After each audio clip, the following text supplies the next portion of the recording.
Hai, bertemu lagi dengan saya dalam program kesayangan kita semua, Travel Story Katolikpedia.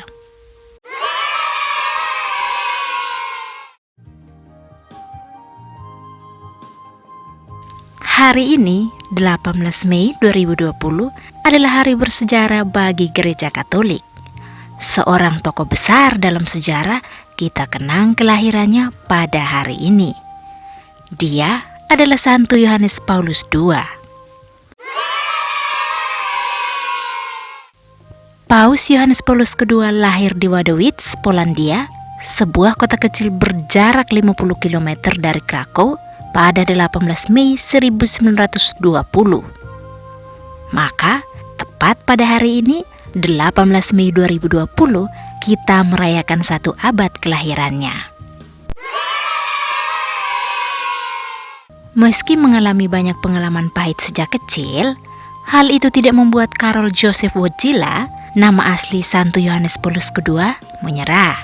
Justru, suka duka masa kecil itulah yang membuat dia semakin bijaksana, terutama saat menjabat paus dari 16 Oktober 1978 hingga 2 Oktober 2005. Nah, apa alasan kita perlu mengenang secara khusus hari lahir Santo Yohanes Paulus II? Berikut kami ringkaskan 5 hal penting seputar sosok Santo Yohanes Paulus II yang menurut tim Katolikpedia jadi alasan untuk kita kenang secara khusus 1 abad kelahiran orang kudus yang satu ini.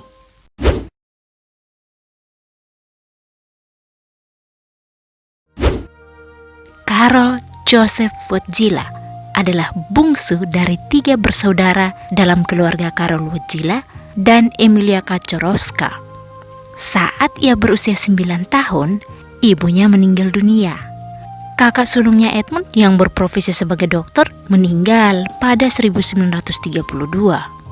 Lalu ayahnya, seorang anggota angkatan darat non-perwira, meninggal pada 1941. Kakak keduanya yang perempuan bernama Olga meninggal sebelum ia lahir. Jadi, sebagian besar hidupnya ia jalani sebatang kara. Sedih banget ya. Pengalaman hidup sendiri sejak usia kecil mendorong Paus Yohanes Paulus II untuk pergi ke berbagai tempat, membagikan cinta dan kasih sayang kepada semakin banyak umat Katolik dan non-Katolik. Ia menjalankan pelayanan sebagai pengganti Petrus dengan semangat misioner yang tak kenal lelah, penuh dedikasi, dan dengan segenap tenaganya. Tercatat, selama menjadi paus, ia mengunjungi 129 negara termasuk ke Indonesia.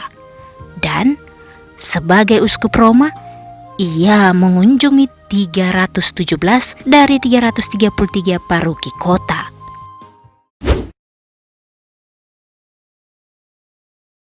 Dua hari setelah Natal pada 27 Desember 1983, Paus Yohanes Paulus II pergi mengunjungi dan berbicara dengan Mehmet Ali Aksa, seorang ekstremis Turki yang mencoba membunuh Paus dengan cara menembaknya di lapangan Santo Petrus pada 13 Mei 1981.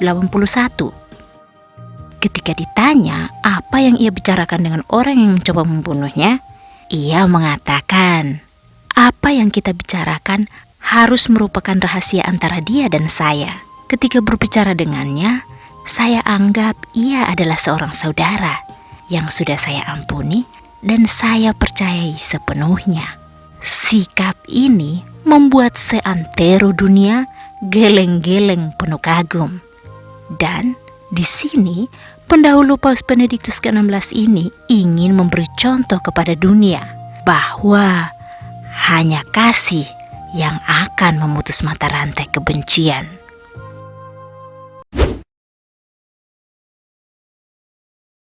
Pada tahun 2000, Paus Yohanes Paulus II tercatat sebagai paus modern pertama yang berkunjung ke Mesir, di mana dia bertemu dengan Paus Gereja Koptik, Paus Shenouda III, dan Patriark Ortodoks Yunani dari Alexandria.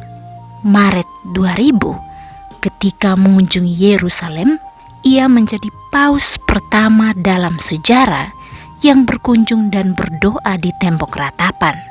Setahun kemudian, tahun 2001, dia juga menjadi Paus Katolik pertama yang berkunjung dan berdoa di sebuah masjid di Damaskus, Syria. Dia berkunjung ke Masjid Agung Umayyah yang sebelumnya adalah gereja Kristen, di mana Yohanes Pembaptis diyakini dimakamkan di situ. Saat itu, dalam pidatonya, Paus ke-264 ini meminta umat Muslim, Kristen, dan Yahudi untuk hidup bersama dengan damai.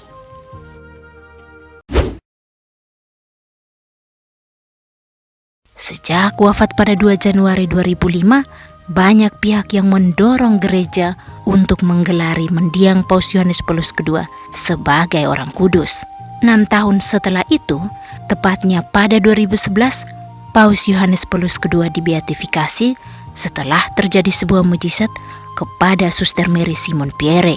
Suster ini sembuh dari sakit Parkinson pada 2005 setelah berdoa melalui perantaraan Paus Yohanes Paulus II.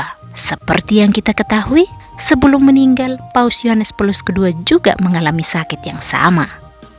Pada 2013, Floribet Mora Diaz, seorang ibu 4 anak asal Costa Rica, sembuh dari aneurisma otak atau sakit kepala yang tak tertahankan.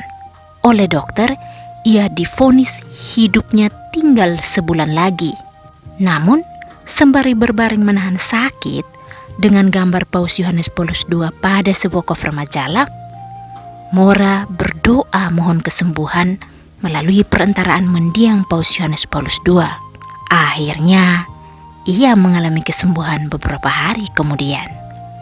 Mujizat ini cukup meyakinkan gereja untuk menggelari Paus Yohanes Paulus II sebagai santo pada 27 April 2014. Ia dikanonisasi bersama Paus Yohanes XXIII. Inilah 5 hal penting yang dapat kita kenang sekaligus kita pelajari dari Santo Yohanes Paulus II. Dengan mengenang hari lahirnya pada hari ini, kita ingin menimba hal-hal baik dari orang kudus yang satu ini. Silahkan subscribe, like, komen, dan share video ini agar bisa menginspirasi kita semua. Sampai jumpa. Tuhan memberkati.